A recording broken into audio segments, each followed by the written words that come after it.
আসসালামু আলাইকুম মুরব্বী, কেমন আছেন?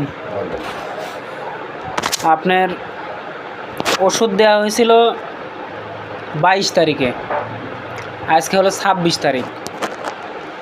22, 23, 24, 25, 26, 5 দিন ওষুধ শেষ হয়ে গেছে।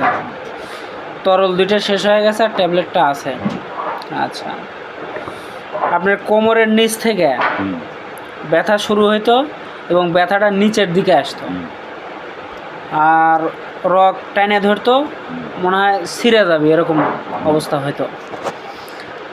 আর যখন রক টাইনে ধরতো, কুচকায় আসতো, তখন প্রস্রাবের চাপ আসলে পারে তখনই প্রস্রাব করতে যাওয়া লাগতো।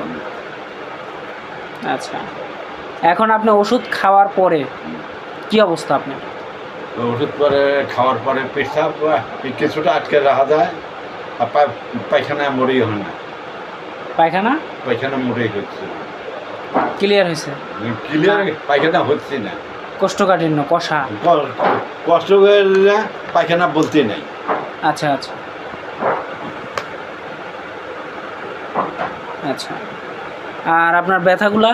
ব্যথা কোমর দিকে আছে, এই পায়ে জায়গা আছে, আর ওই পিঠে এই জায়গা ঝির ঝির ঝির করে খাইতে ওঠে, তাও ওঠে, ঝিরঝির ঝিরঝির করে ওঠে। বিজলি চমকানোর মতন সিরিক মারে না? আগে তো সিরিক মারতো। হ্যাঁ, আগে সিরিক, এখন আর সিরিক মারে না। আচ্ছা, ব্যথা তাতে আপনার মোটামুটি কতটুক কমেছে? 3 ভাগের 2 ভাগ কমছে। 3 ভাগের 2 ভাগ কমে গেছে। 1 ভাগ আছে। আচ্ছা, এই সমস্যা নিয়ে আপনি মোটামুটি কয় বছর? 3-4 বছর না? হ্যাঁ, 3-4 বছর হলে ভুগতেছিলেন। তা আল্লাহর রহমতে আপনি ওষুধগুলো খাওয়ার পরে তো 5 দিনেই অনেকটাই আরাম। 3 ভাগের 2 ভাগই সুস্থ হয়ে গেছে। এই ওষুধ খাওয়ার আগে আধ-বন জিনিস মাথা উঠাইতে পারিনি, রাখতে পারিনি। আচ্ছা, আহানে আধ-বন জিনিস 1 মাস 1.5 মাস টাইনে বাজারেও যেত। আমার ওষুধ খাওয়ার আগে আধমন জিনিস উঠাইতেই পারতেন না, আর এই ওষুধ খাওয়ার পরে অনেক দূর নিয়ে যেতে পারতেছেন।